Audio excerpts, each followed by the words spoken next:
What things you shouldn't do in the USA. Don't bribe the cops. My dad has friends from various third world countries where it's just a fact of life that you slip some cash to the cop when you get pulled over. But here you'll get in a lot of trouble for attempting to bribe a cop.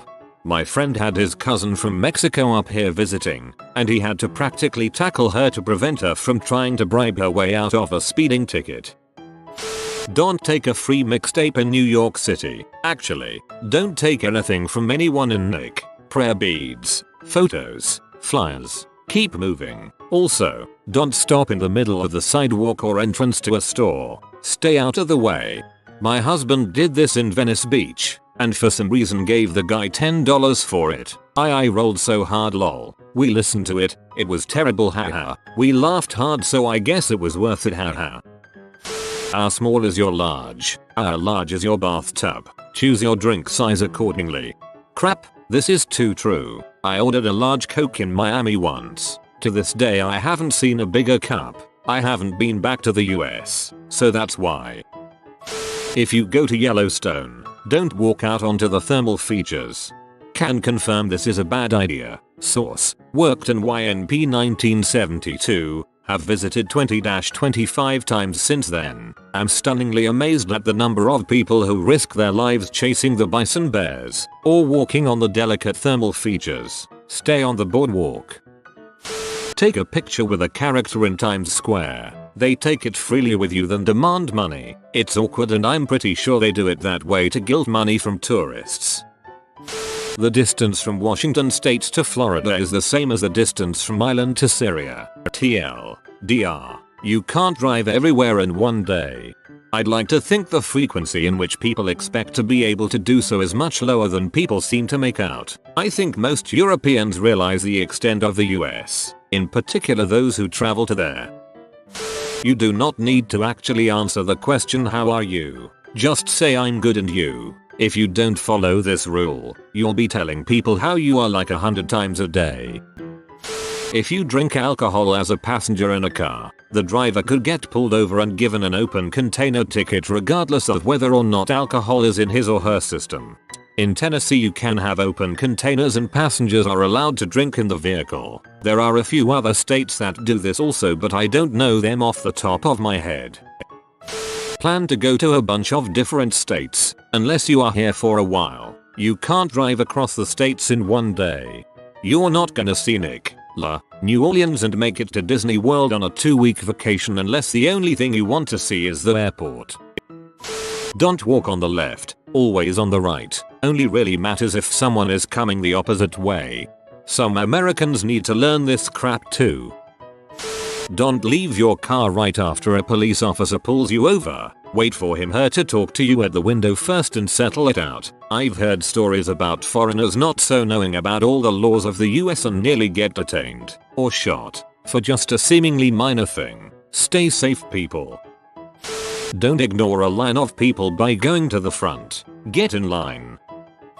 Please don't leave your garbage all over the beaches. I know the whole spectacle kind of feels like a theme park where janitors are always right around the corner, but it's nothing like that. It devalues some really lovely places and it harms the local ecosystem. Please just throw your garbage away.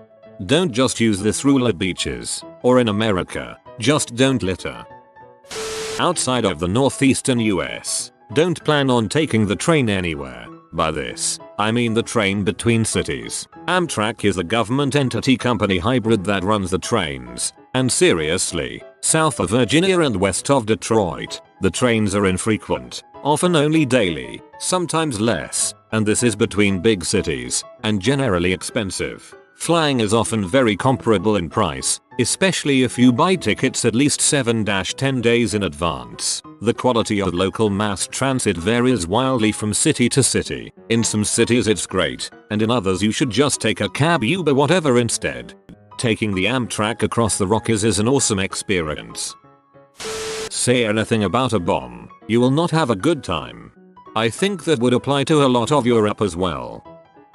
You shouldn't hope to see Nick, Disney World, Yellowstone National Park, and Hollywood in one trip unless you have a lot of time and money.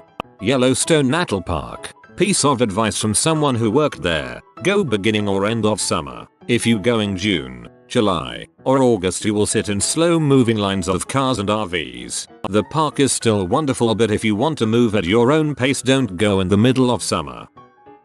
Most everyone will probably be a bit more friendly and chatty than you're used to. Keep small talk small, as that's what most people want. If you want to extend a conversation, mention you are visiting for the first time and where you are from. That'll get people talking about the local places and cool stuff to do. Also be aware of scams and trouble. Use some street smarts and ask locals how safe an area is at night if you are not sure. Some dangerous areas look like quiet little streets. Oh, and a tip from when my Australian friend moved here and got lost once. Churches do not equal safe neighborhoods. Seriously, there are churches in the ghetto. She legit probably didn't get ganked due purely to her accent. Do not stop on the on-ramp. Unless there's a traffic control signal at the on-ramp. If you are visiting from any place south of the border, don't expect every US citizen to know or understand Spanish. I live near the border in Texas, and although I am able to speak Spanish, I have witnessed situations where visitors criticize US citizens for looking Hispanic but not being able to speak any Spanish. A good one is to mention that you're from the Ukraine. People will pretty dang helpful if you tell them you don't exactly understand the customs of the US and ask them to guide you. Agreed. An American in an average sized city will run across many foreigners each day. If you ask nicely for help, chances are you'll get it. Some people are rude, but just ask the next person. Someone will surely be willing to help.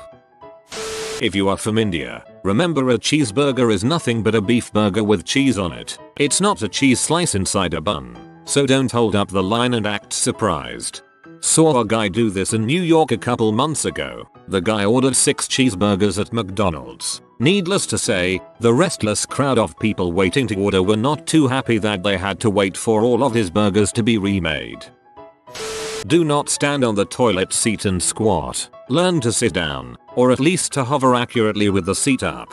You will break it. I don't care what the rating is. If you stand on a toilet, you are asking for it to shatter. And honestly, if you want to owe a place $10,000 in water damage repairs and then die of sepsis because you lacerated yourself with the impossibly germy shards of a public toilet, you need to stay home and get counseling. Don't chew with your mouth open, especially as a house guest. Don't chew with your mouth open ever. Never ever. FTFY. All Americans speak sarcasm. Understand that most of what they say that may seem preposterous is simply them bringing comical irony to a subject. This seems like a pretty good one to keep in mind, especially since in many places that humor can be really dry. Like in some more rural areas, you can have some old guy sarcastically give you crap to see how you react, and then laugh like a crazy person and say I'm just messin' with ya, come on and grab a beer. Honestly, how many of you are actually from the USA? I'm from Texas, so I can vouch for you. Just keep your space. Be friendly but not overbearing. Accept that good food is not the most advertised or most available food. Ask people about good places to go in the area instead of looking for tour sites. And get used to seeing people that are vastly different between different states. Also, small restaurants are sometimes the best places for food in the South. Ask around first though, because they might actually just have bad food. Thanks for an advice. Don't enter an elevator or subway car before disembarking. People have disembarked. Let people out first, then enter. Also don't attempt to cut in line. This isn't Britain. We'll call you out on that crap. Make bomb jokes in the airport is a pretty strong nope.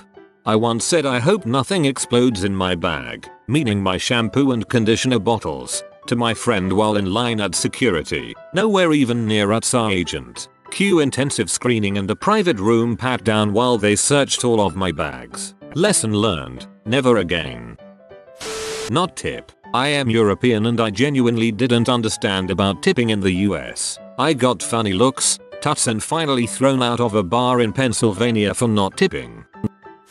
Don't order a medium drink at a fast food restaurant. They'll give you a huge cup. Plus they usually have free refills anyway.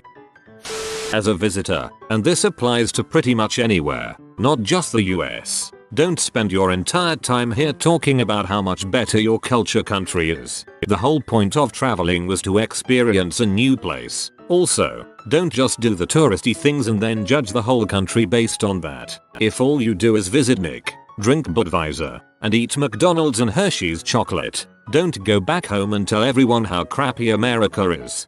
Exactly, America has a whole lot more to offer than the fricking M&M store in Las Vegas. Don't haggle, unless you're in a flea market, garage sale, car dealership, or buying a house. Even then, practice in moderation. In 90% of stores in the US, the price is the price marked, before sales tax. There's no negotiation. After working many years of retail near one of the more famous universities in the US, Notre Dame, it was very common for foreigners studying here to try and negotiate prices on things. That's not how retail works here. From what I've seen, never step out of your car if you are pulled over by law enforcement. There are too many stories and videos of people being arrested, and even killed for doing that. Don't frick with the cops. Ruin natural formations in our parks. Take only pictures, leave only footprints, etc. Yes, also stay on the path. This is just a saying to remind you to not wreck nature. Leave anything unlocked or unsecured, especially if you're in any of our metropolitan areas. Don't leave your baby in a stroller outside while you go inside a place. This is actually a serious tip. This is done in Nordic countries, as it's considered good for babies to sleep in the cold, albeit bundled up. There's been a few cases where visitors to the US have done this, leading to a big mess. In America, people sometimes call the cops if kids play unsupervised in their own yards. Walk off the trail in Yellowstone. Unless you want to boil to death. If you want an iced tea that is not literal iced unsweetened black tea, order a sweet tea. A Canadian speaking from experience. Apparently sweet tea is a southern thing in the US. Here if you want unsweet tea you have to ask for it specifically. Apparently in the north if you ask for sweet tea you'll get funny looks and hot tea with some sugar packets. Don't frick with cows, seriously. They look nice and fluffy and even cute sometimes, but they're 1,000-pound animals that will promptly frick you up if you get between them and their child. Honestly, a little nervous for all the foreigners city folk coming to my rural area for the eclipse coming up. I don't want to find someone who had gotten hurt from one of my cattle. This also goes for deer, moose, bears of any type, or any wild animal that you may encounter. Ask for a biscuit with tea cause you don't get a fricking biscuit. My advisor's Brit who's traveled the USA is don't expect to use public bathrooms to take a crap. They have 1 inch gaps all round the doors, and the doors have massive gaps at the bottom and top. It's the one thing you do smaller, toilet doors. But yet the urinals don't know the USA name, where men pee, have big boards in between them just in case anyone accidentally glances at your appendage. In the UK our toilet stalls are sealed. You should never be seen crapping by another human. However we pee side by side in one big trough. You guys are strangely open and shy at the same time. We call them urinals here. Don't go off the path in Yellowstone and frick with the hot springs. If you ever find yourself on Martin Luther King Boulevard, it's probably best that you find a way to no longer be there, quickly. You'll probably get robbed on MLK Boulevard, but dang can you find some good BBQ. Worth the risk, Imo. Don't use the N-word. Just don't. No matter what arguments people want to make on either side for using it or not using it, just save yourself the trouble and the arguments and potential strife and avoid using the word altogether. Even if you feel you have the right, it's really not worth the drama. Don't litter. Most places have public trash cans. Keep your trash until you find a trash can. Same stuff you shouldn't do anywhere else. Don't be a jerk. Don't assume everyone is the same, but remember we are all humans. Don't judge all the people based on a few interactions or stereotypes. Sit too close to people without their permission. If you're a stranger, permission will never be given. Yes, always exercise the one cushion rule unless there is little space. This just choose the 2 skinniest people to sit in between. You've been visited by the good policy grandpa. You will be blessed with good economics and healthcare, but only if you comment sleep well burner. If you are new to the channel, you can subscribe. I publish new videos every day. Until then, check out another video, or don't. Either way, have a great day you magnificent people.